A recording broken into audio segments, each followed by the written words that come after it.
श्री गणेशाय नमः। ओम गम गणपते नमः। श्री हरि। ब्रह्मांड पुराण अध्याय 12। अग्निवंश वर्णन। सुत जी बोले, स्वयंभू मनु के मनवंतर में तो ब्रह्मा के मानस पुत्र अभिमानी अग्नि थे। उन अग्नि से स्वाह नामक पुत्र उत्पन्न हुआ, जो पावक, पवमान और शुचि नाम अग्नि कहे गए हैं। पावमान को निर्मथ्या निर्मथ्य, पावक को वेदुत और शुचि को सोर समझना चाहिए। इस प्रकार स्वाहा के ये तीन पुत्र हैं।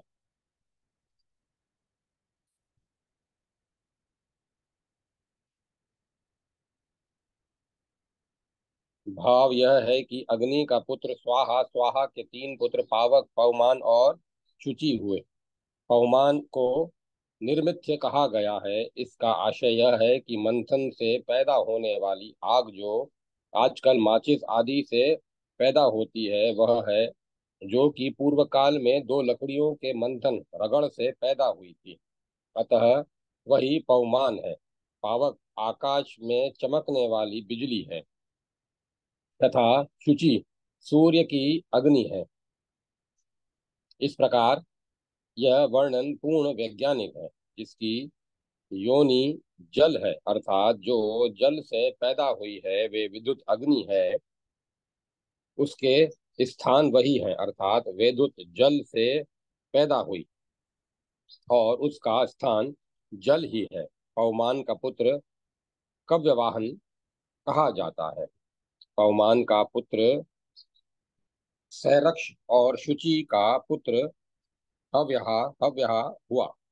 देवताओं का हव्यः अग्नि है और पितरों का कव्यवाहन अग्नि है। ये दोनों प्रकार की अग्नि अरणि मंथन से पैदा किए जाते हैं। अतः ये पवमान के पुत्र अर्थात भेद हैं। सोरक्ष असुरों की अग्नि है। इस प्रकार तीनों की तीन अग्नियां हैं। इनके पुत्र और पौत्र 49 हैं। सुत जी बोले कि मैं उनके नामों से उनके विभाग अलग अलग बताऊंगा। पहले ब्रह्मा के पुत्र लौकिक अग्नि प्रसिद्ध हुए। ब्रह्मा के दत्ताग्नि सत्य पुत्र भरत नाम से प्रसिद्ध हुए। उनके पुत्र वैश्वानर हुए, जिन्होंने 100 वर्ष तक हव्य का वहन किया। पूर्व काल में पुष्कर समुद्र के मंथन काल में अमृत निकलने के बाद अथर्वणा अग्नि की उत्पत्ति हुई। वह अथर्वा की ही लौकिक अग्नि है।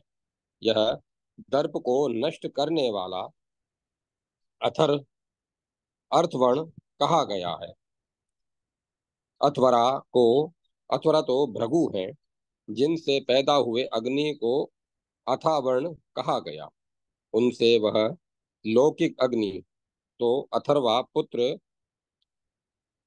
दधग दधग्न माने गए हैं, अर्थात पवमान है, जिसको कवियों ने मृथय कहा है, अर्थात वह मंथन से पैदा हुई है। वही ग्रह पथ्य अग्नि कही गई है। उसको उसके दो पुत्र प्रसिद्ध हैं। एक है संशयाग्नि, जो आवानीय अग्नि कहा गया, जो हव्यवाहन हव्य को ले जाने वाली है। दूसरा पुत्र तो शुक अग्नि कहे गए, जो कि प्रकृष्ट रूप से ले जाए जाते हैं। उसके बाद सव्य और अपसव्य संशय अग्नि के दो पुत्र हुए। संशय अग्नि ने 16 नदियों की इच्छा की, जो वह आवनीय अग्नि ब्राह्मणों द्वारा कहा गया। वे कावेरी, कृष्णवेणी, समुद्र, नर्मदा, यमुना, गोदावरी, वितस्ता, चंद्रभागा, एरावती, विपाशा, कौशिकी, शतद्रु, सरयू, सीता, सरस्वती, हराधनी और पावनी 16 नदियां हैं।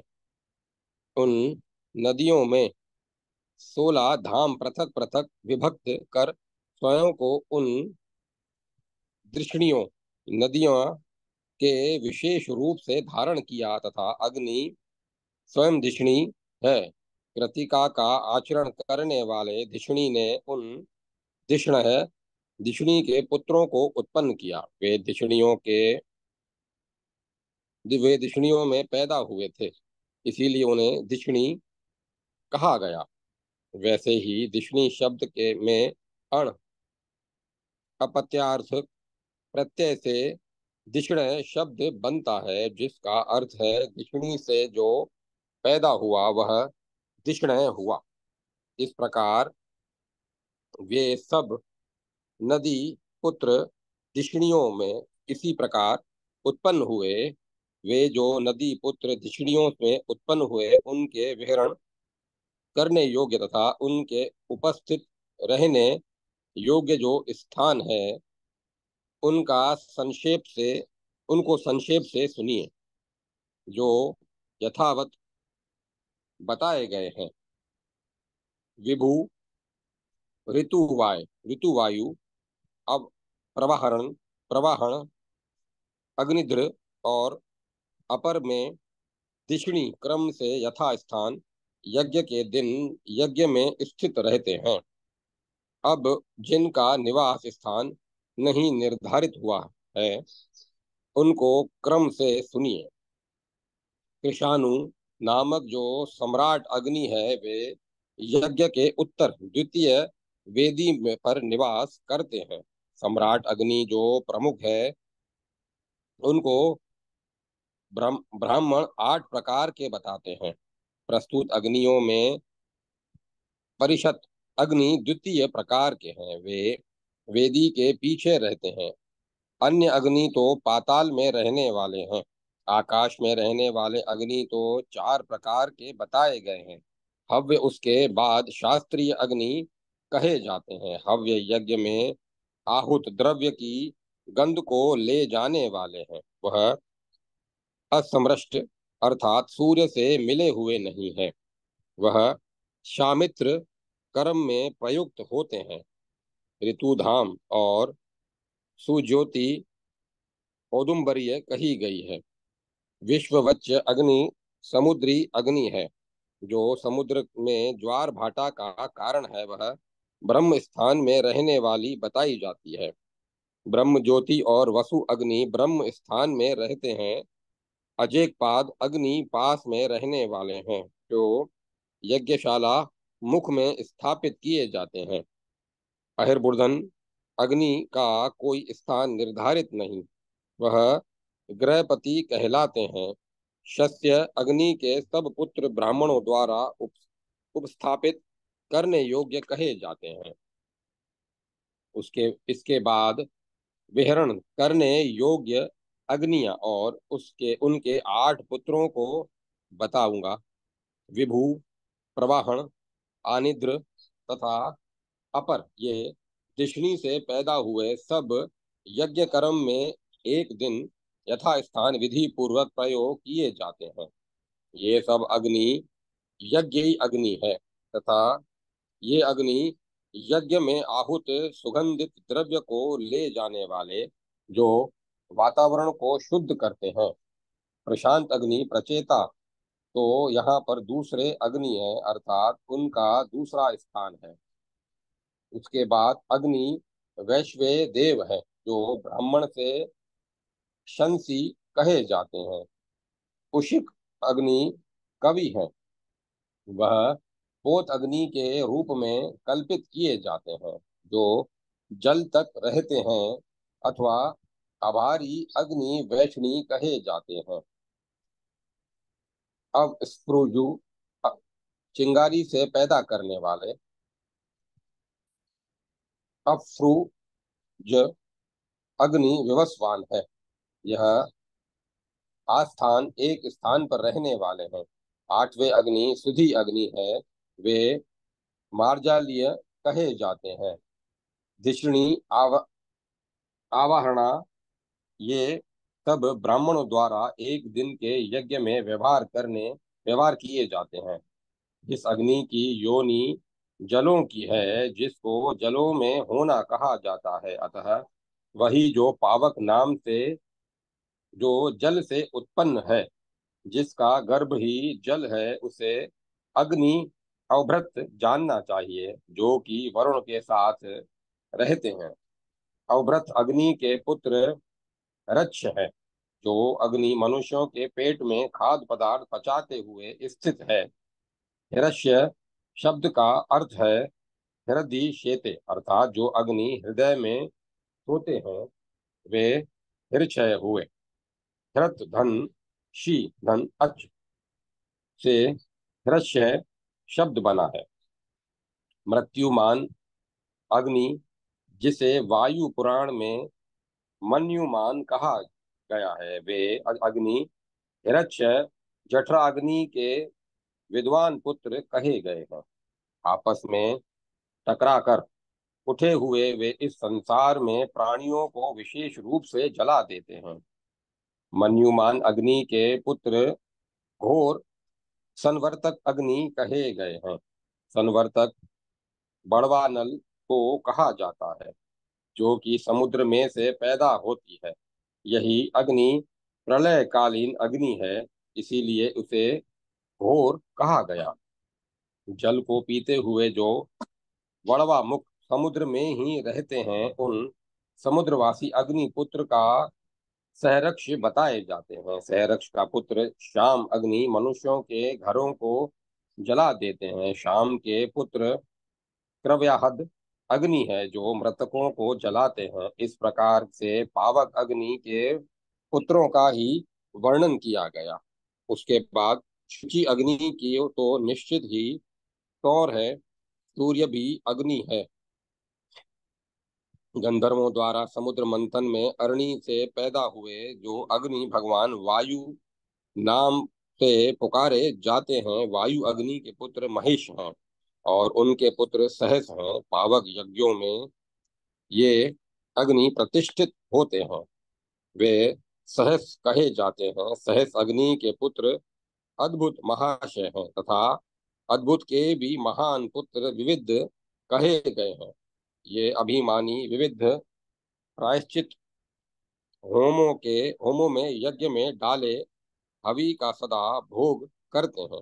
विविध अग्नि के पुत्र अर्क अग्नि है। उस अर्क अग्नि के पुत्र हैं अनिकवान, वाजसृक, रक्षोहा, यष्टिकृत, पित्तकृत और सुरभि, जो धन और रत्न आदि में प्रविष्ट हैं। ये शुचि अग्नि की संतानें हैं। ये सब 14 प्रकार के व्रही हैं। ये 14 अग्नि जो कहे गए हैं, वे यज्ञों में प्रकृष्ट रूप से लिए जाते हैं। वे सभी अभिमानी अग्नि आदि सर्ग स्वयंभू मनवंतर में याम वेदों के साथ पहले ही बीत गए। वे सब अग्नि प्रेरण करने वाले हैं, तथा चेतन और अचेतन सब में स्थित हैं। पहले प्राचीन प्राचीन काल में ये स्थानाभिमानी संसार में हव्यवाहन थे, अर्थात यज्ञ की सुगंध को सर्वत्र ले जाने वाले थे। पूर्व मनवंतर में ये कास्य और नैमित्तिक कर्मों में स्थित होकर महात्मा पुण्यात्माओं के शुक्ल यज्ञों के साथ बीत जाते हैं। इस प्रकार ये सब अग्नियों के स्थान तथा उन उन स्थानों पर रहने वाले अग्नियों का वर्णन मैंने किया है। अतीत और अनागत सभी मनवंतरों में अग्नियों के ये ही लक्षण कहे गए हैं। ये सभी अग्नि तपस्वी ब्रह्मभृत, ब्रह्म को धारण करने वाले अवभृत वायु, प्रजाओं के पति और ज्योतिष्मान कहे गए हैं। स्वयंभू से लेकर सरोचिष, उत्तम तामस, रेव, चाक्षुष तथा और वेवस्वत सातों मनवंतरों में उनके प्रकार अनेक प्रकार के प्रयोजनों के द्वारा तत्काल वर्तमान याम देवों के साथ ये अग्नि निवास करते हैं, और अनागत सुरों के साथ अनागत अग्नि निवास करेंगे। ये सुत भी तब सुत भी जी ने ऋषियों से कहा कि इस प्रकार मैंने यथाक्रम अग्नियों का वर्णन किया, अब आगे पितरों का वर्णन करूंगा। इस प्रकार श्री ब्रह्मांड पुराण वायु प्रोक्त पूर्व भाग द्वितीय अनुषंग पाद 12वां अध्याय अग्निवंश वर्णन संपन्न हुआ। जय माता सरस्वती। जय मां सरस्वती। अध्याय 13 काल सद्भाव। पहले स्वयंभू मनु के काल में पुत्रों की उत्पत्ति करने वाले ब्रह्मा जी ने शरीरों से मनुष्य, असुर और देवता उत्पन्न किए। पितरों के समान मानने वाले ब्रह्मा से पितृ भी उत्पन्न हुए। पिता के समान मानने वाले ब्रह्मा से पितृ भी उत्पन्न हुए। उनकी उत्पत्ति संक्षेप से पहले बता दी गई है, अब पुनः विस्तार से सुनिए। देवताओं, असुरों और मनुष्यों की सृष्टि करके ब्रह्मा स्वयं को पिता के समान मानते हुए उनके उपपक्ष वाले अर्थात उनको जीवित रखने वाले बसंत आदि 6 ऋतुओं को पैदा कर दिया। बसंत ऋतु पितृदेव हैं, यह वेद की श्रुति है। स्वयंभू आदि सभी अतीत और अनागत मनवंतरों के पितर उत्पन्न हुए। उनके नाम अग्निश्वाका तथा वरिष्ठ है। इनमें कुछ अग्निहोत्र करने वाले हैं और कुछ अग्निहोत्र नहीं करने वाले हैं तथा कुछ गृहमेधी हैं। अग्निश्वाका पितृगण वे कहे गए हैं जो कि अग्नि को नहीं धारण करने वाले हैं, अर्थात अग्नि से वे कोई संबंध नहीं रखते। उनमें जो यज्ञ करने वाले हैं वे पितर सोमपिथि हैं तथा वे ही वैश्यत कहे गए हैं तथा वे ही पितृगण अग्निहोत्र करने वाले हैं। ऋतुएं ही पितृदेव हैं और शास्त्र में निश्चित किया गया है। मधु और माधव, चैत्र और वैशाख को रस जानिए, ज्येष्ठ और आषाढ़ को ग्रीष्म समझिए, सावन और भादो को जीवन बताया गया है। अश्विन, कुवार और कार्तिक तथा साधु वायु कहे गए हैं। अघन और पोष ये दोनों घोर कहे गए हैं। माघ और फाल्गुन तो मन्युमान घोर शिशिर शेषिर कहे गए हैं। काल की अवस्थाओं में ये सब छहों मास नाम से अवस्थित हैं और ये सभी ऋतुएं जो कही गई हैं वे चेतन और अचेतन सभी में व्याप्त रहती हैं। ये सभी अभिमानी ऋतुएं ब्रह्मा के पुत्र जानने चाहिए। मासाद्र काल में अमावस्या को ऋतुएं आर्तक हो जाती हैं और भिन्न स्थानों पर भिन्न भिन्न प्रकार के अनुसार उन ऋतुओं को समझना चाहिए। वे ऋतुएं स्थानाभिमानी हैं, अर्थात अपने अपने स्थान पर अपना अलग अलग प्रभाव दिखाती हैं। जैसे कि कहीं किसी स्थान पर गर्मी अधिक होती है जैसे अफ्रीका, तथा किसी स्थान पर शीत होता है जैसे ग्रीनलैंड आदि। परंतु सभी स्थानों पर काल क्रम से 6 ऋतुओं को अवश्य होती हैं। जैसे ज्येष्ठ आषाढ़ ग्रीष्म प्रधान है, अतः जो गर्म स्थान है वहां पर गर्मी बहुत अधिक होगी, परंतु जो शीत स्थान है वहां शीतकाल से अधिक गर्मी हो जाएगी। अतः वहां ऋतुओं का स्थानाभिमानी कहना उचित ही है। दिन रात मास ऋतु अयन दक्षिणायन उत्तरायण संवत्सर से संवत्सर से अभिमानी काल के नाम कहे गए हैं।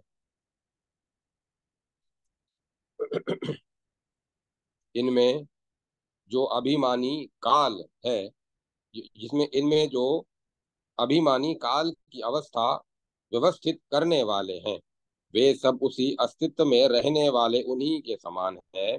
उनको मैं कहूँगा समझिए। पर्व, तिथि, संध्या, पक्ष, शुक्ल पक्ष, कृष्ण पक्ष, जो महीने का आधा भाग होता है, निमेष काल, काष्ठ, मुहूर्त, दिन और रात, दो अर्धमास का एक मास होता है, और दो माह की एक ऋतु कही जाती है।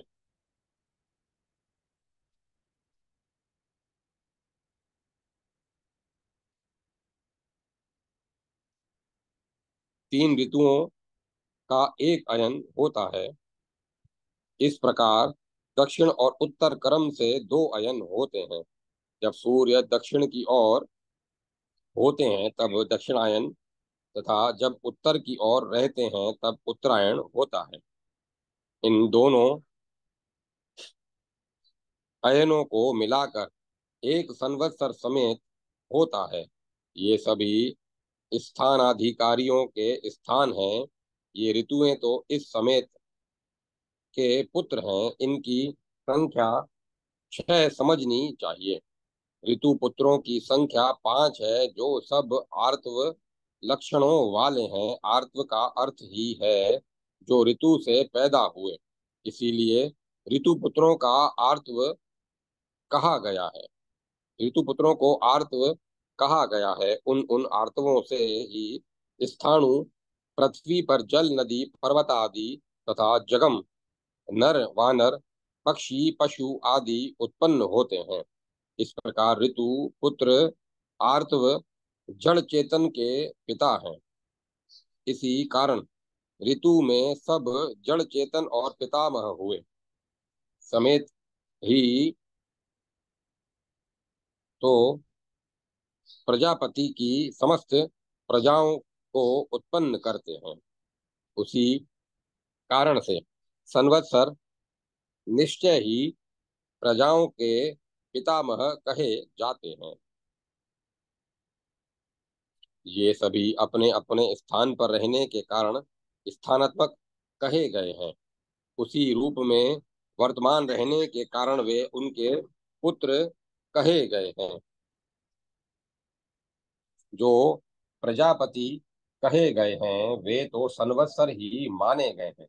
संवत्सर का पुत्र अग्नि विद्वानों द्वारा ऋतु कहा जाता है। ऋतु से ऋतुओं का जन्म हुआ, इसीलिए वे ऋतु कहे गए। महीनों को ही 6 ऋतुएं समझना चाहिए। अतः मास भी ऋतु ही है। उनके 5 पुत्र हुए, जो ऋतुओं की अपत्य होने से आर्तव कहे गए। वे हैं दो वाले मनुष्य, 4 पैर वाले पशु पक्षियों, सरकने वाले जीव सर्पादि, और स्थावर, नदी, पर्वत, वृक्ष आदि पंचभूतों का जो पुष्प काल है, वही आर्तव कहलाता है। ऋतुत्व और आर्तत्व पितृत्व कहा गया है।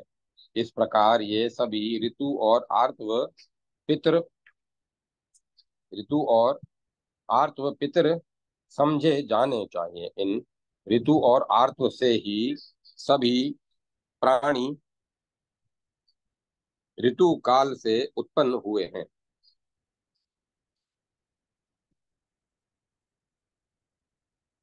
इसी कारण ये सब आर्त पितृ कहे गए। ऐसा हमने सुना है। मनवंतरों में ये सब कालाभिमानी स्थित रहते हैं। ये सभी कार्य और कारण से युक्त होकर ऐश्वर्य से व्याप्त होकर स्थित हैं। ये सब स्थानाभिमानी हैं, और इस काल में प्रसंग संभोग से स्थित हैं। भाव यह है कि समस्त प्रपंच के कारण ये ऋतुएं ही हैं। इसी उसी के कारण सब जड़ चेतन स्थित हैं, अर्थात प्रकृति ही समस्त प्रपंच का मूल कारण है।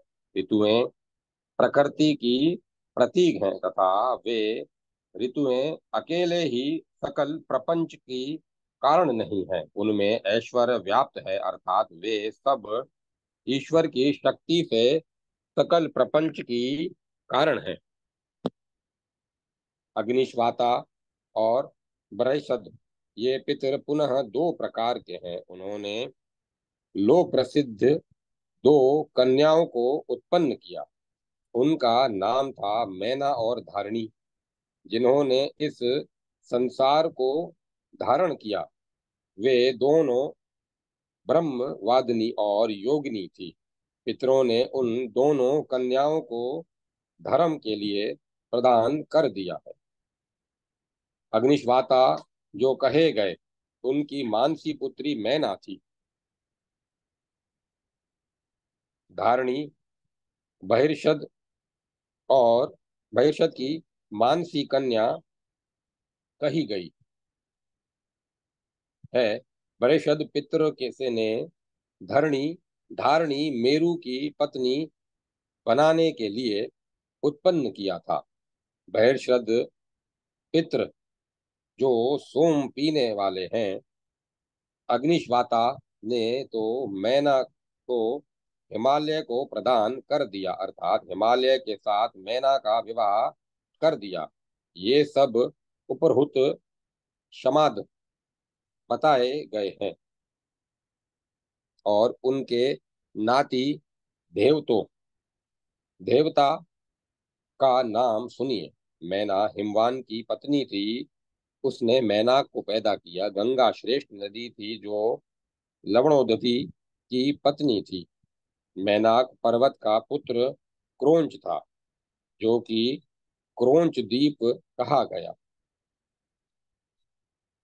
मेरु की पत्नी धारणी थी, जो दिव्य औषधियों से संपन्न थी। उसका पुत्र मंदर हुआ और तीन कन्याएं प्रसिद्ध हैं। उन कन्याओं के नाम हैं बेला, नियति और तीसरी आयति। जानिए। उसके बाद धाता की पत्नी आयति हुई और विधाता की पत्नी नियति प्रसिद्ध हुई। स्वयंभू मनवंतर में पहले इन दोनों से ही प्रजाएं कीर्तित हुई। सागर से बेला ने एक अनिंदित कन्या को उत्पन्न किया। प्राचीन बहिर्ष की सवर्णा नाम की समुद्री पत्नी सवर्णा के गर्भ से प्राचीन बहिर्ष के 10 पुत्र पैदा हुए।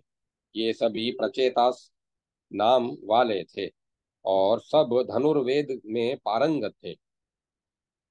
उनको स्वयंभू प्रभु दक्ष ने पुत्रत्व प्राप्त किया, अर्थात उनके पुत्र स्वयंभू दक्ष हुए।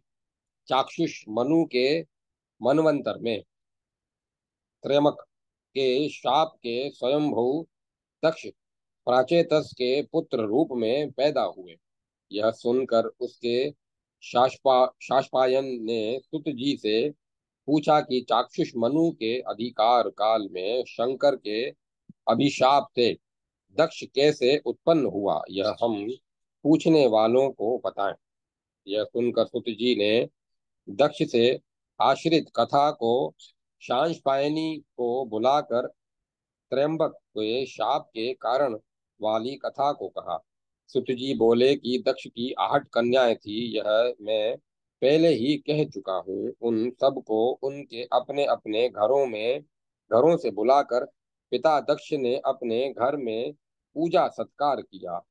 उसके बाद जिनका आदर सत्कार किया, वे सभी उनकी पुत्रियां पिता के घर पूजा सत्कार किया। उसके बाद जिनका आदर सत्कार किया, वे सभी उनकी पुत्रियां पिता के घर में रहने लगी। उनकी सबसे बड़ी पुत्री सती नाम की थी, जो त्र्यंबक भगवान शिव की पत्नी थी। दक्ष ने रुद्र से अभिद्वेष होने के कारण उनकी पत्नी को नहीं बुलाया, क्योंकि कभी रुद्र भगवान शिव ने दक्ष को अच्छी प्रकार झुककर नमस्कार नहीं किया था। जमाता और ससुर उसी समय से एक दूसरे पर क्रोधित थे। जब सती ने जाना कि उनके पिता ने उनकी सभी बहनों को बुलाया है, वे भी बिना बुलाए ही पिता दक्ष के घर चली गई। अपनी सभी पुत्रियों में सती को सत्कार से हीन रखा, अर्थात सबसे बड़ी पुत्री के रूप में उनका आदर नहीं किया। तब क्रोध से धैर्य खोई हुई सती पिता की बोली पिता से बोली कि हे पिताजी, मैं अपनी बहनों में सबसे बड़ी हूँ, फिर भी आपने मेरी सत्कृति सबसे अधम की है। हे पिताजी, आपने मेरा अनादर करके यह कुछ बहुत गृहित कार्य किया है। मैं सबसे बड़ी हूँ, इसीलिए आपको मेरा सत्कार करना चाहिए। सती जी के ऐसा कहने पर क्रोध से लाल आंखें किए हुए दक्ष ने कहा कि तुमसे श्रेष्ठ, वरिष्ठ और पूज्य मेरी सब पुत्रियां हैं, क्योंकि उन सब के पतियों ने मुझे बहुत माना है। वे सब ब्रह्म में स्थित हैं, अच्छी तपस्या करने वाले हैं, महान योगी और अच्छे धार्मिक हैं। ये सभी गुण के द्वारा त्रयंबक से अधिक प्रशंसनीय है। वशिष्ठ, अत्रि, पुलस्त, अंगिरा, पुलह, क्रतु, भृगु और मरीचि सभी मेरे ज्येष्ठ श्रेष्ठ जमाता है। वह शिव मुझसे स्पर्धा करता है और तुम उसी को मानती हो, इसीलिए मैं तुमको नहीं विभूषित कर रहा हूँ, क्योंकि वह तुम्हारा पति शिव मेरे प्रतिकूल विरुद्ध है। तब से तब इस किंग कर्तव्य विमूढ़ चित्त से कहने वाला दक्ष अपने शाप के लिए कारण बन गया, ऐसा परम ऋषियों ने कहा है। इसके बाद क्रुधा सती देवी ने अपने पिता से यह कहा, हे तात, जिस वाणी, मन और कर्म से मुझे आप दुष्टा दुष्टा कहकर निंदा कर रहे हैं, उसी के कारण, अर्थात उस वाणी, मन और कर्म वाली तुम्हारी आत्मा से उत्पन्न इस शरीर को मैं छोड़ती हूँ। उसके बाद इस उस अपमान के द्वारा सती दुख से धैर्यहीन हो गई और स्वयंभू को नमस्कार करके देवी इस प्रकार वचन बोली कि जहां भी मैं फिर शरीर को प्राप्त करूं, वहां मैं उस इसी प्रकार के धर्म से युक्त और अयुक्त शरीर को प्राप्त करूं, अर्थात जो गुण और अवगुण मेरे इस शरीर में है, वैसे ही गुण युक्त शरीर को प्राप्त करूं, तथा मेरा यह शरीर फिर बुद्धिमान त्र्यंबक भगवान शिव के ही पत्नीत्व को प्राप्त करे, अर्थात मैं उन्हीं की पत्नी बनूं। इस प्रकार कहकर वे सती वहीं पर बैठ गई और उन्होंने अपनी आत्मा को सम्यक प्रकार से योग में लीन कर दिया। तब उन्होंने अपने मन से अग्नि की धारणा की। तब उनकी आत्मा से उठे हुए वायु से प्रज्वलित अग्नि ने सभी अंगों से निकलकर उनके शरीर को भस्म कर दिया। इसके बाद शूल धारण करने वाले महादेव ने सती के निधन के समाचार को सुनकर तथा उन दोनों के संवाद यथा तथा जानकर दक्ष के ऊपर तथा उन ऋषियों पर प्रभु शंकर क्रोधित हो गए। रुद्र बोले, समस्त लोकों के समस्त लोकों में भूलोक आदि लोक कहा जाता है। उस भूलोक को मैं परम निष्ठ की आज्ञा से ही धारण कर रहा हूँ। इस पृथ्वी पर धारण किए गए जितने भी प्रकाशमान लोक स्थित हैं, उनको मैं उनकी आज्ञा से निरंतर धारण करता हूँ। देवों में चातुर्वर्ण्य व्यवस्था है, वे सब एक स्थान पर बैठकर एक साथ भोजन करते हैं। मैं उनके साथ नहीं खाता, इसीलिए वे मुझे अलग से देते हैं, अर्थात मुझे अपने से अलग कर दिया, जिसके कारण देवों के स्वामी दक्ष ने मेरे लिए निरपराध सती का अपमान किया है और ये सब अपनी पुत्रियों को उनके अपने अपने पतियों के साथ सम्मानित किया। इसीलिए ये सब ऋषि वैवस्वत मनवंतर के आने पर वे ये महर्षि पुनः उत्पन्न होंगे और चाक्षुष मनु के काल में मेरे द्वितीय यज्ञ में ब्रह्मा द्वारा शुक्र को आहुति देने पर वे महर्षि अयुनिज उत्पन्न होंगे। इस प्रकार शंकर जी ने महर्षियों को शाप देकर पुनः दक्ष के पास जाकर उनको शाप दिया कि तुम चाक्षुष मनवंतर काल में राजा होंगे, और वहां तुम प्राचीन बहिर्ष के पुत्र और प्रचेतस के पुत्र होगे। वह मानुष राजा प्रचेतस तुम्हें विवस्वत मनु के काल में वृक्षों की कन्या मारीचा दक्ष के नाम से ही उत्पन्न करेगा। वहां पर, हे दुर्बुद्धि दक्ष, मैं तुम्हारे एक दुरासद धर्मयुक्त कार्य से मैं तुम्हारे लिए विघ्न का आचरण करूंगा। तब सुत जी बोले, शंकर जी के इस शाप को सुनकर दक्ष ने फिर शंकर जी को शाप दिया कि जिस कारण से तुम मेरे लिए ऋषियों का अनिष्ट कर रहे हो, उसी कारण ब्राह्मण लोग यज्ञ में देवताओं के साथ तुम्हारी पूजा नहीं करेंगे। हे क्रूर शंकर, वे ब्राह्मण तुम्हारी आहुति देकर यज्ञ कर्म में अर्थात कुंड में जल छोड़ दिया करेंगे, और तुम स्वर्ग को छोड़कर यहाँ इस पृथ्वी पर युग के अंत तक निवास करोगे। उसके बाद भगवान शंकर उन देवताओं के साथ पृथक रूप से पूजे जाते हैं। उनके उसके बाद भगवान रुद्र के असीमित तेज वाले शाप से शापित दक्ष स्वयं भुवि शरीर को छोड़कर भूलोक में मनुष्य योनि में उत्पन्न हुए। अपने को यज्ञों का ईश्वर, पैदा करने वाला, सबका स्वामी और प्रभु समझकर गृहपति दक्ष ने देवताओं के साथ समस्त यज्ञ विधान से यज्ञ किया। उसके बाद विवस्वत मनवंतर के प्राप्त होने पर हिमालय ने देवी सती को मैना के गर्भ से उमा नाम से उत्पन्न किया। जो पहले देवी सती थी, वही बाद में उमा हो गई, तथा वे सदा भव शंकर की पत्नी है, इसीलिए शंकर उन्हें नहीं छोड़ते हैं।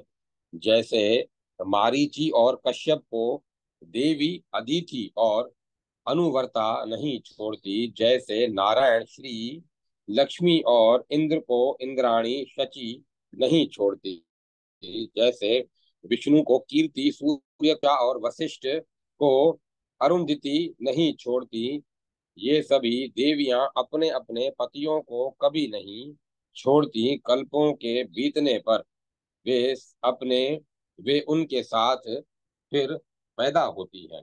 इस प्रकार चाक्षुष मनवंतर में प्रचेता से प्रचेतस दक्ष का जन्म हुआ। प्रचेतस से मनीषा के गर्भ में 10 पुत्र उत्पन्न हुए। उस शाप के कारण उन्हें दोबारा जन्म लेना पड़ा, हमने सुना है।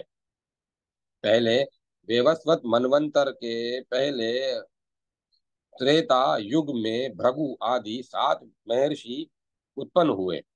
वे सभी महर्षि गण देवों के महान यज्ञ में वरुण सदृश शरीर को धारण करके ये जो पूर्व जन्म के अनुसार उत्पन्न हुए, और जो बुद्धिमान त्र्यंबक और दक्ष प्रजापति का जात्यंतरानुग जातियों के अंतर्गत चलने वाला वैर विद्वेष था, वह पूर्व जन्म की भांति चलने लगा। उसी कारण कभी भी वैरों में अनुशय नहीं करना चाहिए, अर्थात वैर को प्रतिष्ठा का प्रश्न नहीं बनाना चाहिए। अनुशय का अर्थ है अनुशय का अर्थ उसी में स्थित रहने वाला, अर्थात बैर के बारे में ही सोचते रहना है। शुभ और अशुभ कर्मों से युक्त जो जंतुओं के आंतरिक भाव हैं, वे दूसरे जन्म में नहीं छोड़ते। अतः विद्वानों द्वारा किसी से विद्वेष नहीं करना चाहिए। जब तब ऋषियों ने सुत जी से कहा कि यह जो आपने दक्ष को लेकर शाप पाप को नष्ट करने वाली कथा कही है, वह कथा पितृवंश वर्णन प्रसंग द्वारा कही गई है, और पितरों की कथा के बाद क्रमानुसार देवों की कथा को कहूंगा। पूर्व काल में स्वयंभू मनवंतर में त्रेता युग के प्रारंभ में देवता लोग यामा इस नाम से प्रसिद्ध थे। पहले जो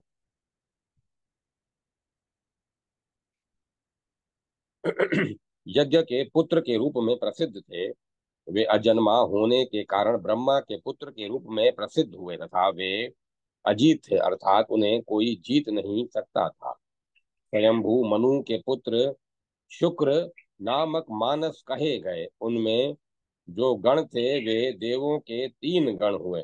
स्वयंभू के सर्ग काल में 33 छंद से पैदा होने वाले देवता हुए तथा यदु और ययाति 2, विवथस, त्रास, मति, विभास, क्रतु, प्रयति, विश्रुत, धुति, भाव्य और संयम ये 12 याम कहे गए हैं। असम, उग्र दृष्टि, सुनय, शुचिश्रवा, केवल, विश्वरूप, सुदक्ष, मधुप, तुर्य, इंद्रुक, इंद्रयुक्त, युक्त, ग्रावजीत, जनिमा, विश्वदेव, जविष्ठ, मितवान, जर, विभु, विभाव, ऋचिक, दुर्देह, श्रुति, गणन और बृहत। शोक ये सब और जो पहले 12 कहे गए वे सब सोम का पान करने वाले देवता स्वयंभू मनवंतर में विद्यमान थे। इनमें से पहले 12 गण दीप्तिमान थे और बाद वाले वीर्यवान थे।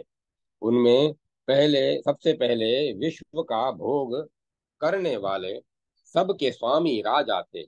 तब असुर उनके अपने दयाद बंधु थे, अर्थात सुर असुर दोनों एक ही परिवार के थे। इसीलिए दोनों का सभी में बराबर भाग था। सुपर्ण, यक्ष, गंधर्व, पिशाच, उरग, सर्प और राक्षस ये 6 और सुर एवं असुर कुल 8 हुए। ये सब पितरों के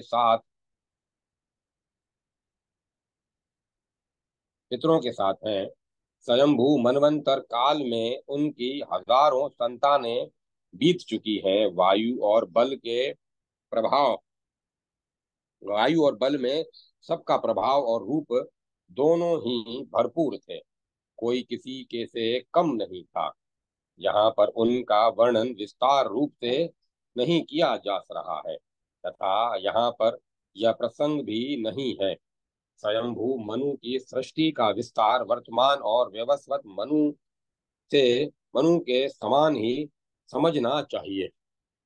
अतीत भी वर्तमान की तरह ही देखा जाता है। प्रजाओं, ऋषियों, देवताओं और पितरों के साथ पहले उनके जो सप्त ऋषि थे उनको जानो। वे हैं भृगु, अंगिरा, मरीचि, पुलस्त्य, पुलह, क्रतु, अत्रि और वशिष्ठ। ये 7 स्वयंभू मनवंतर काल में थे। अग्निध्र, अग्निबाहु, मेधातिथि, वसु, ज्योतिष्मान, श्रुतिमान, हव्य, सवन और सत्र ये दक्ष पुत्र महान ओजस्वी स्वयंभू मनु के थे। प्रथम मनवंतर में ये वायु के समान वेग वाले महान पराक्रमी राजा थे। असुरों सहित, गंधर्वों सहित और यक्ष, उरग और राक्षसों सहित तथा पिशाच और मनुष्यों सहित एवं सुपर्ण और अप्सरा गणों सहित सबका वर्णन यथाक्रम सैकड़ों वर्षों में नहीं किया जा सकता, क्योंकि उन राजकालों की संख्या बहुत अधिक थी। स्वयंभू मनवंतर काल में जो युग नामक प्रजागण थे उनको अयन वर्ष और युग क्रम से बहुत समय बीत चुका है। ऋषियों ने कहा, हे सुत जी, यह बताइए कि यह सब के प्राणों का अपहरण करने वाले भगवान काल कौन है। ये किसकी योनि अर्थात किससे पैदा हुए हैं। यह क्या उनका आदि है अर्थात इनमें पहले क्या था।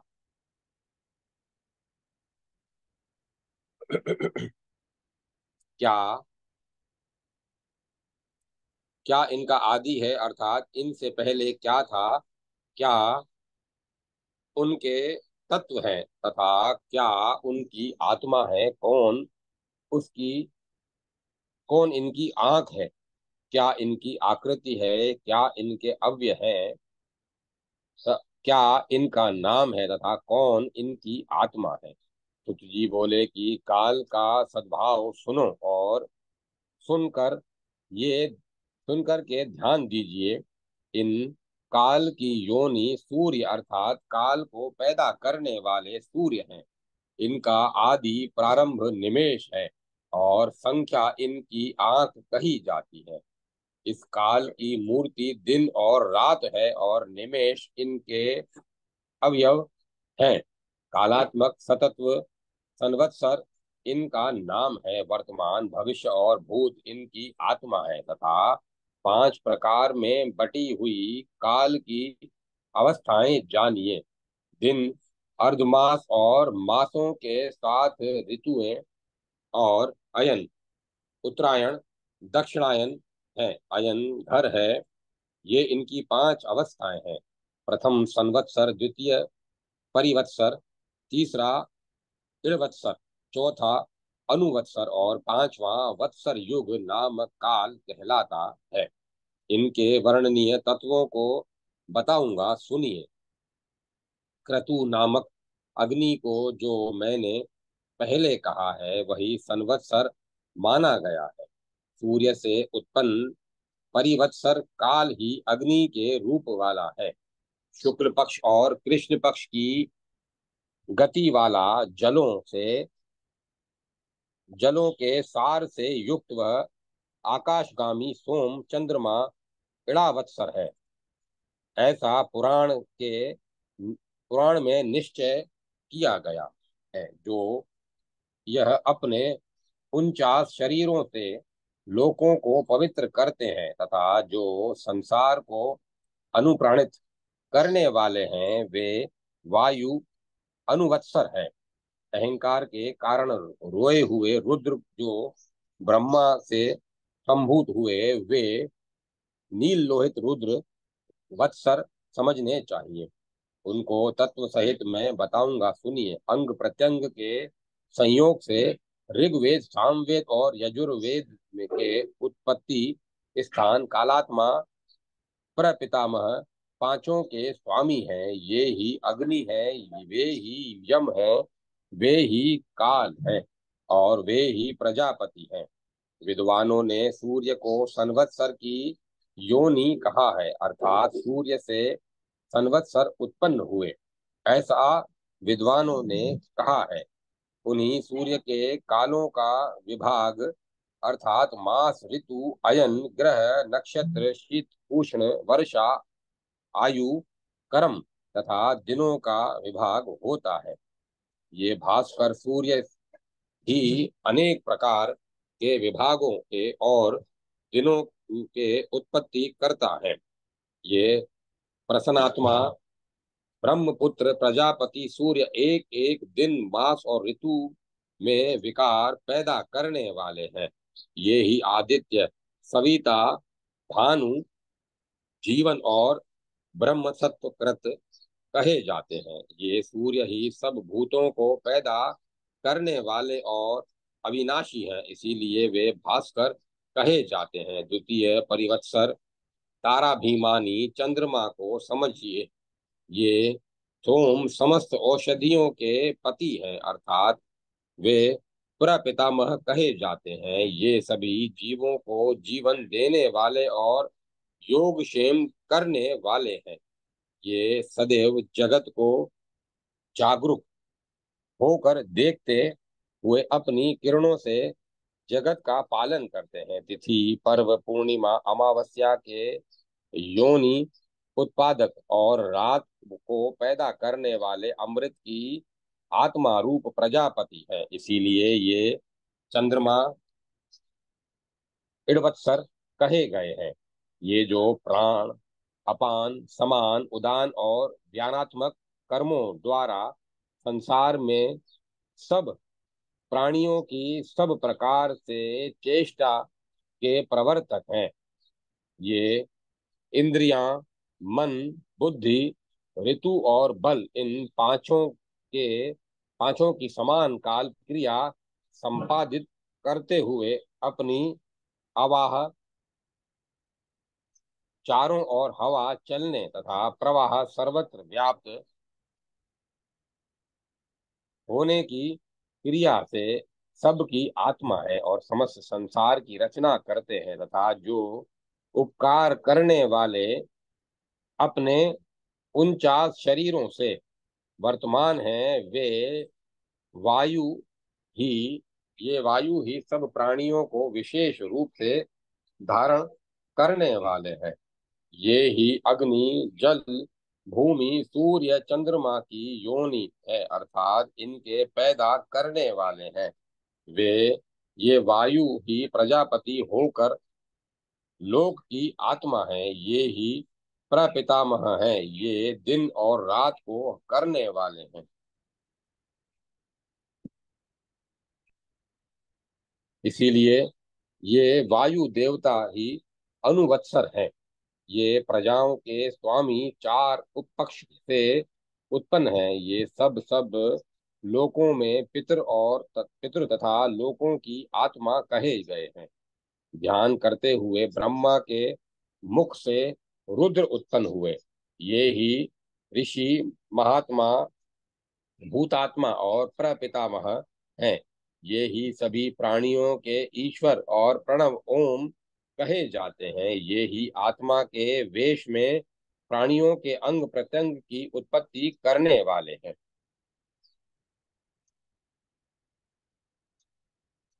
ये ही उन्मादक अर्थात प्राणियों में उन्माद पैदा करने वाले, अनुग्रह करने वाले हैं। ये ही वत्सर कहे जाते हैं। ये ही सूर्य, चंद्रमा, अग्नि, वायु और रुद्र हैं। ये ही युगाभिमानी, युग के अहं रूप, कालात्मा, समय की आत्मा, नित्य समस्त प्रपंच का सम्यक प्रकार श्रय करने वाले और समस्त प्रपंच को पैदा करने वाले हैं। ये भगवान इस संसार में अपने तेज से प्रविष्ट हो गए हैं। ये ही भगवान अपने तेज से अपने आश्रयों में शरीरों और नामों से स्थित हैं। उसके बाद वे ही अपने पराक्रम से संसार पर अनुग्रह करने वाले हैं। विद्वानों द्वारा वे भगवान रुद्र देवत्व, पितृत्व, कालात्व जो भी है उससे भी परे है, अर्थात देवता, पितर और यहाँ काल से भी वे महान है। इसी कारण वे रुद्र विद्वानों द्वारा पूजे जाते हैं। क्योंकि वे भगवान रुद्र प्रजेशों के भी प्रजापति हैं। वे नील लोहित सर्व प्राणियों को उत्पन्न कराने वाले और सब प्राणियों की आत्मा हैं। ये भगवान रुद्र क्षीण औषधियों को पुनः पुनः उत्पन्न करते हैं। औषधियों के नष्ट हो जाने पर सम्यक रूप से चाहे गए फल की इच्छा रखने वाले प्रजापति प्रमुख देवों द्वारा और तीन ही कपालों वाले त्रयंबकों से जो पूजे जाते हैं, इसीलिए ये त्रयंबक कहे गए हैं। गायत्री, त्रिष्टुप और जगती जो तीन वेद के छंद कहे गए हैं, इन तीनों के नामों से प्रेम से वे त्र्यंबक कहे जाते हैं। त्र्यंबक कहे गए हैं और वे वनस्पति की योनियां हैं, अर्थात वनस्पतियों को पैदा करने वाले हैं। उन एकत्व को प्राप्त हुए तीन प्रकारों से अपने पराक्रम के कारण तीन साधन वाले परोडाक्ष के कारण त्रिकपाल कहे गए। यह त्र्यंबक ही परोडाश है। उसी कारण से ये त्र्यंबक कहे गए हैं। इस प्रकार ये पंचवर्ष वाले युग को मनीषियों ने कहा है। जो यहाँ यह जो 5 प्रकार की आत्मा है उसे ही ब्राह्मणों ने संवत्सर कहा है। उनमें वह एक छठा वसंत आदि ऋतु नाम वाला है। ऋतु पुत्र 5 आर्तव हैं। उनको वर्णन उनका वर्णन संक्षेप में किया गया। इस प्रकार बहुत माने जाने वाले ये सभी प्राणियों के जीवन है। नदी वेग के समान असत होकर समय काल संहार करता हुआ दौड़ रहा है। इन सब की संतानों की संख्या और प्रमाण का वर्णन करना असंभव है, क्योंकि उनके पुत्र और पौत्र अनंत होने के कारण, बहुत होने के कारण गिनना असंभव है। जो व्यक्ति स्थिर कीर्ति वाले, महान पुण्य कर्म करने वाले, प्रजा को ईशों के इस वंश का कीर्तन करता है, वह महान सिद्धि को प्राप्त करता है। इस प्रकार श्री ब्रह्मांड पुराण वायु प्रोक्त पूर्व भाग द्वितीय अनुषंग पाद 13वां अध्याय काल सद्भाव संपन्न हुआ। अध्याय 14 प्रियव्रत वंश वर्णन। सुत जी बोले,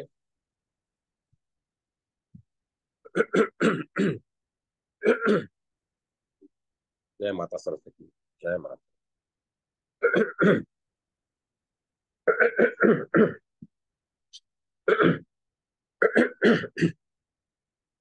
अध्याय 14 प्रियव्रत वंश वर्णन। सुत जी बोले, बीते हुए और आने वाले और वर्तमान सभी मनवंतरों में अर्थात नाम और रूप के समान रहने वाले अभिमानी देवता पैदा होते हैं। इस स्वयंभू मनवंतर काल में अनेक विध राजा, ऋषिगण और मनुष्य सब समान प्रयोजन वाले थे। महर्षियों के सर्ग का वर्णन पहले ही किया जा चुका है। अब स्वयंभू मनु का वंश वर्णन विस्तार पूर्वक सुनिए। स्वयंभू मनु के 10 पौत्र थे, जिनके द्वारा समुद्र सहित 7 द्वीपों वाली समस्त पृथ्वी का प्रतिवर्ष कर ग्रहण किया गया था। तब स्वयंभू मनवंतर के प्रथम त्रेता युग में प्रियव्रत के पुत्रों और स्वयंभू के उन पौत्रों ने तप और योग के द्वारा प्रजा का शासन किया। वीर प्रियव्रत से एक कन्या की उत्पत्ति हुई। वह कन्या महती भाग्यवती थी और प्रजापति करदम को ब्याही गई। 2 कन्याएं और 10 पुत्र सम्राट कुक्षी आदि थे। उन दोनों वे के प्रजापति के समान शूरवीर 10 भाई थे। वे अग्निद्र, अग्निबाहु, मेधा, मेधातिथि, वसु, ज्योतिष्मान, द्युतिमान, हव्य, सवन और सत्र हैं। प्रियव्रत ने 7 राजाओं का 7 भागों में विभक्त कर 7 द्वीपों के धर्मानुसार अभिषेक किया। उन द्वीपों के विषय में सुनिए। जम्बू द्वीप का राजा महाबली अग्निद्र को बनाया और पलश द्वीप का अधिपति मेधातिथि को बनाया। शालमल द्वीप में जो वपुष्मान का राज्यभिषेक किया तथा प्रभु प्रियव्रत ने कुशद्वीप में ज्योतिषमान को राजा बनाया। द्युतिमान को क्रोंच द्वीप में राजा बनाया और शाक द्वीप का राजा हव्य को बनाया। पुष्कर द्वीप का अधिपति सवन को नियुक्त किया। पुष्कर द्वीप में सवन के महावित और धात्की 2 श्रेष्ठ पुत्र उत्पन्न हुए। उस महान आत्मा महावित के नाम से महावित नाम का वर्ष चलाया गया। धात्की के नाम से एक खंड हुआ, जिसे धात्की खंड कहा जाता है। हव्य वाहन ने शाक द्वीप में जलद कुमार, सुकुमार, मणविक, कुसुमोत्तर, मोदक और महादुर्ग नाम से 7 पुत्रों को पैदा किया। जलद का जलद प्रथम वर्ष कहा जाता है। कुमार का कुमार द्वितीय वर्ष कहा गया है। सुकुमारी का वह तीसरा सुकुमार वर्ष कहा गया तथा मणिक का चौथा मणिक मणवक वर्ष कहा गया। कुसुमोत्तर वर्ष जो है कुसुमोत्तर का कहा गया तथा मोदक का छठा वर्ष मेदाक प्रसिद्ध हुआ। महाद्रुम के नाम से सातवां महाद्रुम वर्ष हुआ। इस प्रकार उनके नामों से वहां पर इस प्रकार उनके नामों से वहां पर 7 वर्ष हुए। क्रोंच द्वीप के अधिपति धुतिमान के भी कुशल मनोनुग उष्ण पावन अंधकारक मुनि ये सब धुतिमान के पुत्र हुए। उनके ही नाम निर्देश के अनुसार क्रोंच द्वीप द्वीप के वर्षों शुभ देशों का नाम हुआ। कुश का देश कुशल नाम से विशिष्टतः सुना गया। मनोयुग का देश मनोनुग नाम में प्रसिद्ध हुआ। उष्ण का उष्ण देश पावन का ही पावन और अंधकार का देश अंधकार प्रसिद्ध हुआ। और मुनि का मोनी देश और दुंदुभी का दुंदुभी देश समस्त समृद्ध हुआ। ये सभी जनपद क्रोंच द्वीप में प्रदर्शित हैं। महान पराक्रमी ज्योतिषमान के कुश द्वीप में उद्भिज वेणुमान वेरत लवण धृति छठा प्रभाकर और सातवां कपिल पुत्र हुए। जिनमें पहले पुत्र उद्भिज को उद्भिज वर्ष प्राप्त हुआ, दूसरा वेणुमान का वेणुमंडल वर्ष हुआ, तीसरा वैरत का रथाकार वर्ष, चौथे लवण का लवण वर्ष स्मृत हुआ, पांचवें धृति का धुतिमान वर्ष, छठे प्रभाकर का प्रभाकर वर्ष हुआ, सातवें कपिल का कपिल नामक देश प्रसिद्ध हुआ। कुश द्वीप में उन राजपुत्रों के नाम पर ही उन देशों के समान नाम है। उनके नाम पर देशों का नाम रखते हुए वहां का राजा बनाया गया। ये सभी देश चारों आश्रमों के आचार से युक्त प्रजाओं से अलग कृत हैं। अब शालमली द्वीप के राजाओं तथा देशों का वर्णन करते हैं। वपुष्मान के शालमली द्वीप के अधिपति 7 पुत्र हुए। वे हैं श्वेत, हरित, जिमुत, रोहित, वेदुत, मानस और सातवां सुप्रभ। तब श्वेत का श्वेत, हरित का सुहारित, जिमुत का जिमुत, रोहित का रोहित, वेदुत का वेदुत, मानस का मानस और सुप्रभ का सुप्रभ देश हुआ।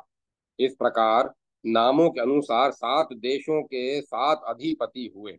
तुतजी बोले कि अब मैं जम्बू द्वीप के बाद पलश द्वीप का वर्णन करूंगा। मेधातिथि के 7 पुत्र पलश द्वीप के राजा हुए। पहला ज्येष्ठ पुत्र शांतभय नाम का, दूसरा शिशिर कहा गया, सुखोदय तीसरा और चौथा नंद कहा जाता है। शिव तो उनका 5वां पुत्र था तथा क्षेमक छठा पुत्र कहा जाता है। 7वां पुत्र ध्रुव समझना चाहिए। इस प्रकार मेधातिथि के 7 पुत्र स्मरण किए गए हैं। उन सातों के नाम से वे 7 वर्ष प्रसिद्ध हुए। वे उनके नामों के अनुसार शांत भय, शिशिर, सुखोदय, आनंद, शिव, क्षेमक तथा ध्रुव ये 7 वर्ष प्रसिद्ध हुए। स्वयंभू मनवंतर में मेधातिथि के पुत्र उन पलश द्वीप के स्वामी राजाओं ने वे राज्य स्थापित किए। उन सभी राजाओं ने पलश द्वीप में प्रजा को वर्ण और आश्रम के आचार से युक्त कर दिया। पलश द्वीपादि में शाक द्वीप के अंत तक पांचों द्वीपों में वर्ण और आश्रम में प्रजा को बांटने वाला धर्म चल रहा था। उन पांचों द्वीपों में सुख, आयु, रूप, बल और धर्म नित्य सभी को सुलभ थे, अर्थात उपर्युक्त पांचों सभी को प्राप्त थे। अब पलश द्वीप से घिरे हुए जम्बू द्वीप का वर्णन सुनिए। महाराजा प्रियव्रत ने अपने कन्या पुत्र ज्येष्ठ दामाद महाबलवान अग्निध्र को जम्बू द्वीप का राज्याभिषेक किया। उसके बाद प्रियव्रत को प्रजापति के समान 9 पुत्र हुए, जिनमें ज्येष्ठ पुत्र नाभि नाम से प्रसिद्ध हुआ। उनका अनुज किम पुरुष हुआ, तीसरा पुत्र हरिवर्ष और चौथा इलाव्रत हुआ। रम्य पांचवा पुत्र हुआ और हिरण्यवान छठा कहा जाता है। इनमें कुरु सातवां और भद्राश्व आठवां पुत्र प्रसिद्ध हुआ और फिर 9वां पुत्र केतुमान हुआ। अब उनके देशों को सुनिए। पिता अग्निध्र ने अपने पुत्र नाभि को हिम नाम का दक्षिण वर्ष दिया, अर्थात दक्षिण हिमवर्ष का राजा नाभि को बनाया। हेमकुट को जो देश था वह किम पुरुष के लिए दे दिया।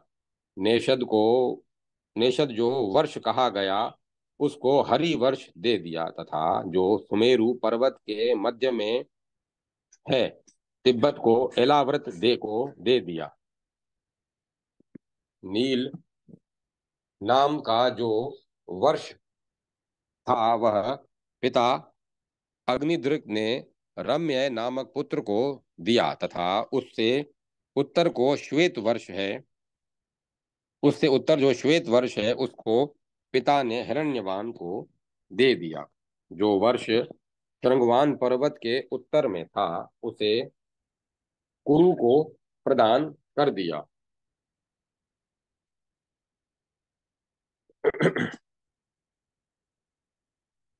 माल्यवान वर्ष भद्राश्व को दे दिया। गंधमादन वर्ष केतुमाल को प्रदान कर दिया। इस प्रकार ये 9 वर्ष खंड खंड करके मेरे द्वारा कहे गए। महाराजा धर्मात्मा अग्निद्र ने क्रमशः उन उन देशों के उन उन पुत्रों को अभिषिक्त किया और फिर वे तपस्या में स्थित हो गए। इस प्रकार स्वयंभू मनु के पौत्रों और प्रियव्रत के उन 7 पुत्रों के द्वारा 7 द्वीप राज्य रूप में निवेशित हुए। इस प्रकार सब देशों में पुनः पुनः राज्य स्थापित हुए, तथा उन 7 राजाओं द्वारा फिर 7 7 राजाओं के ने राज्य स्थापित किए। द्वीपों और कल्पों के निवेशन में इस प्रकार का स्वभाव रहा। जितने भी पुरुष वर्षादि 8 वर्ष सुने गए हैं उन देशों में रहने वाली प्रजा की सफलता स्वाभाविक ही है। वहां बिना प्रयत्न के प्रजा सुखी रहती थी। वहां प्रजा में न किसी प्रकार का परिवर्तन है और न प्रजा में वृद्धावस्था और मृत्यु का भय है। वहां उन 8 क्षेत्रों में चारों ओर न धर्म और न अधर्म थे, न उत्तम मध्यम अदम भाव था और न ही वह युगावस्था थी। सुत जी ने कहा कि अब मैं हिम क्षेत्र के अधिपति नाभि के वंश का वर्णन सुत जी ने कहा कि अब हम हिम क्षेत्र के अधिपति नाभि के वंश का वर्णन करेंगे। उनको सुनिए। नृप नाभि के मेरु मृत नाभि ने मेरु देवी में सब राजाओं में श्रेष्ठ, सब क्षत्रियों के पूर्वज अत्यंत कीर्तिवान ऋषभ नामक पुत्र को पैदा किया। ऋषभ से अपने 100 भाइयों में ज्येष्ठ पुत्र भरत की उत्पत्ति हुई। उन ऋषभ ने अपने पुत्र भरत का राज्याभिषेक करके संन्यास ले लिया तथा हिमवान का दक्षिण क्षेत्र भरत को दे दिया। वही भारतवर्ष है। उन भरत के नाम से उस देश का नाम भारतवर्ष विद्वानों में ने जाना। भरत का पुत्र सुमति नामक विद्वान और धार्मिक था। तब भरत ने सुमति को राज्य दे दिया। फिर भरत सुमति को राज्य देकर स्वयं वन को चले गए। सुमति का पुत्र तेजस था, जो प्रजा का रक्षक और शत्रुओं को जीतने वाला था। तेजस के पुत्र विद्वान इंद्र धुमन कहे गए। इंद्रधुमन के मारे जाने पर उसके कुल में परमेष्टि परमात्मा प्रतिहार नाम से उत्पन्न हुए। उन विद्वान प्रतिहार को विख्यात पुत्र प्रतिहर्ता पैदा हुआ। प्रतिहर्ता के पुत्र उन्नेता और उन्नेता के पुत्र भूमा हुए। भूमा के पुत्र उद्गित, उद्गित के प्रस्तावी, प्रस्तावी के पुत्र विभु और विभु के पुत्र प्रथु हुए। प्रथु के नुक्त, नुक्त के गय, गय के नर और नर के पुत्र विराट हुए। विराट के महावीर्य, महावीर्य के धीमान, धीमान के महान, महान के पुत्र भोवन हुए। भोवन के पुत्र त्वष्टा, त्वष्टा के पुत्र विरजा, विरजा के पुत्र राजा, रजा तथा रजा के पुत्र शतजीत हुए। शतजीत के 100 पुत्र थे जो सभी राजा हुए। वे प्रधान विश्व की ज्योति थे जिनके द्वारा इस प्रजा की वृद्धि हुई। उन 100 राजाओं के द्वारा यह भारतवर्ष पहले 7 द्वीपों में अंकित हुआ। उनके वंश में उत्पन्न उन राजाओं ने पूर्व काल में इस भारती का भोग किया। उन राजाओं के द्वारा यह भारत भूमि सतयुग, त्रेता युग आदि 71 युगों में उपभोग की गई, अर्थात 71 बार चारों युग आए। पहले स्वयंभू मनु के काल में सैकड़ों हजारों राजा जो स्वयंभू मनु के ही वंशज थे, जिनके द्वारा ऋषियों, देवताओं, पितरों, गंधर्वों, राक्षसों, यक्षों, भूतों, पिशाचों, मनुष्यों, मृगों, पक्षियों के साथ यह संसार पूर्ण हुआ, उनकी यह सृष्टि कही गई जो समयों के साथ चलती रहती है। इस प्रकार श्री ब्रह्मांड पुराण वायु प्रोक्त पूर्व भाग द्वितीय अनुषंग पाद 14वां अध्याय प्रिय व्रत वंश वर्णन संपन्न हुआ। जय माता सरस्वती। जय मां सरस्वती। ओम नमः शिवाय। ओम नमो भगवते वासुदेवाय। ओम नमो नारायण। ओम श्री लक्ष्मी नारायण नमः।